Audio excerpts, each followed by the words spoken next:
The Kansas City Chiefs are gearing up to go on the road and take on the Chargers, wherever it is that they currently call home. Now, we are here for a preview and a prediction of this game. If you were here by chance but not design, the Kansas City Chiefs are the only thing I talk about on this channel, dropping videos every day of the week. So consider hitting the subscribe button to stick around for more. But now, let's get into things. There are, in my opinion, some big ideas worth considering before getting into the details of this game. And number one, the Chargers right now are a walking mash unit. They have all sorts of injury problems, and what else is new?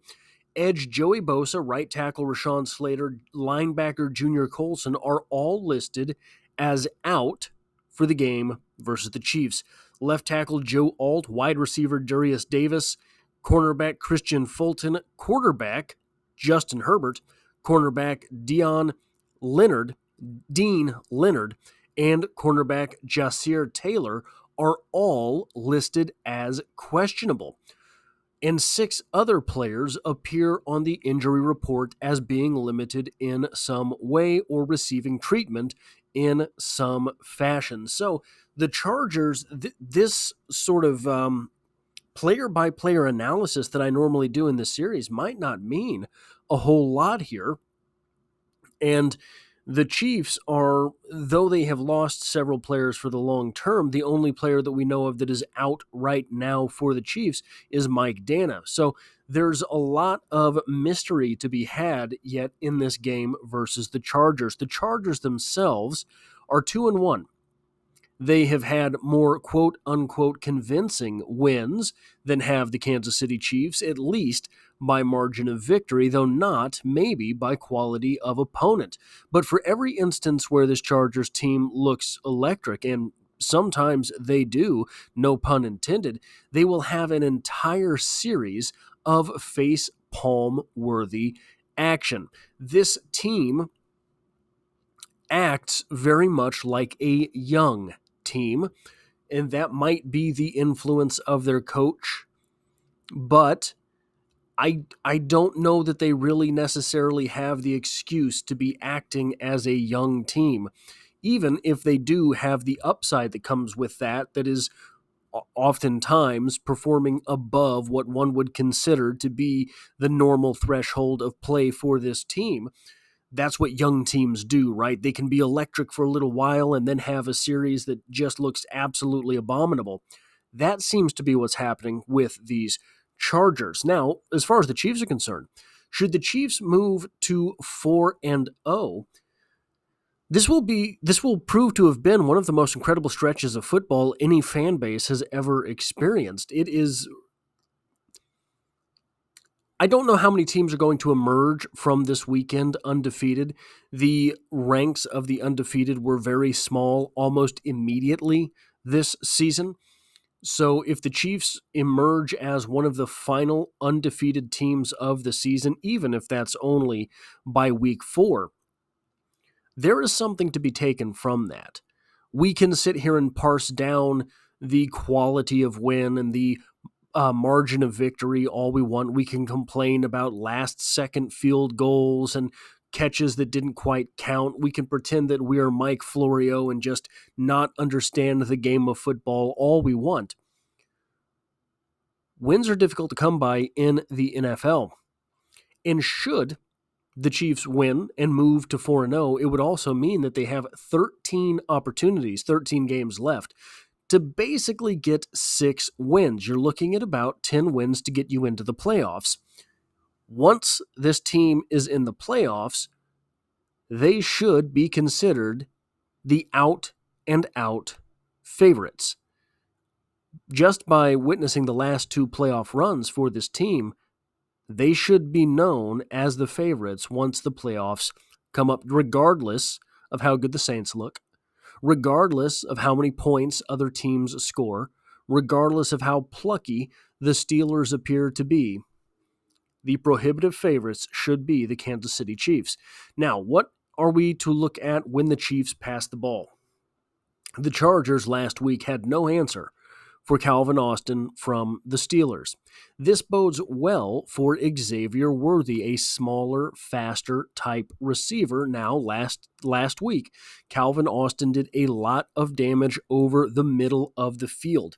Xavier Worthy over the middle of the field, not necessarily deep, even if that is just a drag route. Xavier Worthy over the middle of the field could prove the deciding factor in this game. It could be Xavier Worthy that ends up deciding this game if he is effective over the middle of the field for the Kansas City Chiefs. I do expect Rashee Rice to get his catches. I do expect that we will see the defense for the Chargers adjust a little bit, pardon me, and try to compensate for Rashee Rice and thus open up Travis Kelce at least a little bit. If those two things are working in tandem, Rashee Rice at 80% of the production he has had this season and Travis Kelce at 50% of the production we normally know from him, they will have no way of keeping track of Xavier Worthy. Xavier Worthy running loose over the middle of the field, turning on those jets and turning upfield could be a real problem for the Chargers. Now, when the Kansas City Chiefs run the ball, there has been an interesting thing pop up with the Chargers this season. Cordarrelle Patterson and Najee Harris for the Steelers had good games. Cordarrelle Patterson probably had a better average for the Steelers. Najee Harris was more of the workhorse back in that game, but both of them had a good game. Neither of them had a particularly stunning game, but so too did Chuba Hubbard for the Panthers. In a game where the Panthers were absolutely demolished, Chuba Hubbard was able to absolutely, well, I won't say absolutely go wild, but he was able to carve out a niche for his position in that game. He had a very good game against the Chargers. Now, the thing that is noteworthy about all of these backs, they are all big, powerful guys. Cordarrelle Patterson, Najee Harris, and Chuba Hubbard. Samaje Perine, Carson Steele, and Kareem Hunt, are all bowling ball backs as well. If the middle of the field is going to be what causes a lot of grief for this Chargers team, at least it seems to me, whether that is running between the tackles or somebody very, very fast and very, very quick like Xavier Worthy taking that ball over the middle of the field and turning north and south with it. That could mean for a very long day for the Chargers defense. Now, when the Chargers pass, the Chargers, in my opinion, have rebuilt this wide receiver core very nicely, moving on from the stalwarts that they had. And even Quentin Johnston looks like a brand new man this season. In addition, the Chiefs have been absolutely gashed by tight ends this season, and Hayden Hurst can cause damage. All of that said, through 3 games, Justin Herbert, who is questionable, Justin Herbert has passed for 144 yards, 130 yards, and 125 yards in games this season. We just talked about Patrick Mahomes coming off of one of his worst performances of his career a couple weeks ago. Well, Justin Herbert has had only that performance thus far this season. Now listen, here's something I've been talking about since basically the beginning of the offseason. Harbaugh's not married to this QB situation. Justin Herbert, even with the no trade clause in his contract, can be moved. Harbaugh can make Justin Herbert's life so difficult that he's begging for a trade. Then Harbaugh can get in a quarterback of his own design, reset his clock as a coach,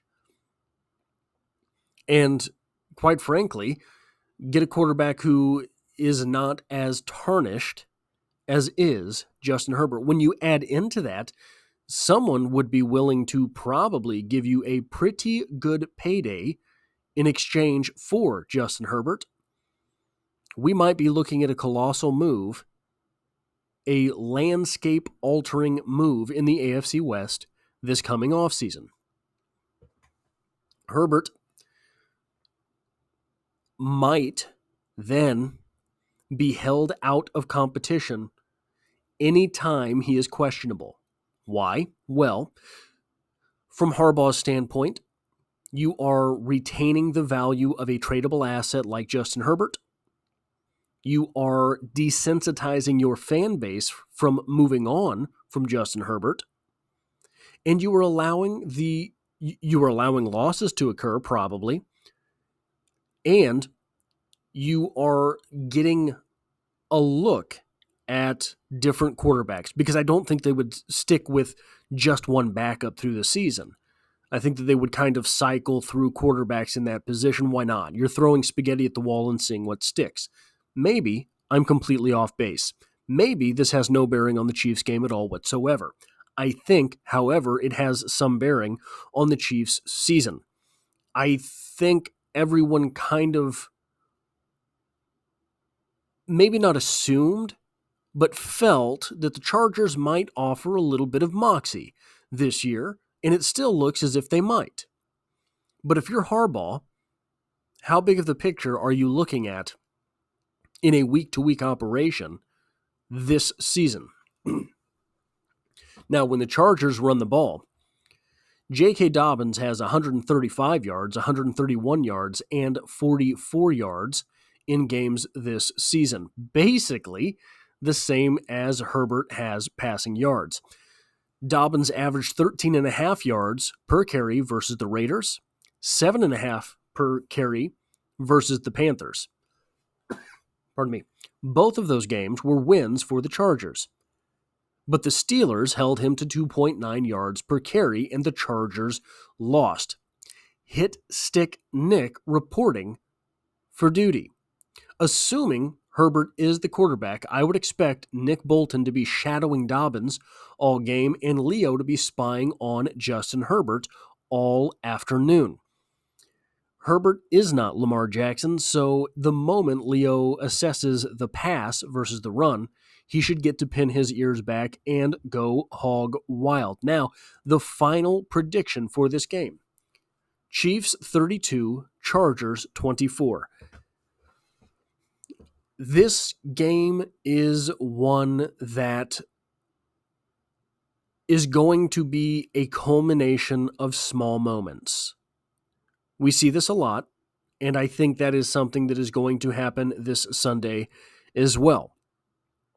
A culmination of small moments that lead to either the Chargers sticking with the Kansas City Chiefs because Patrick Mahomes throws another very questionable interception, maybe Kareem Hunt, too excited to be back, fumbles the ball.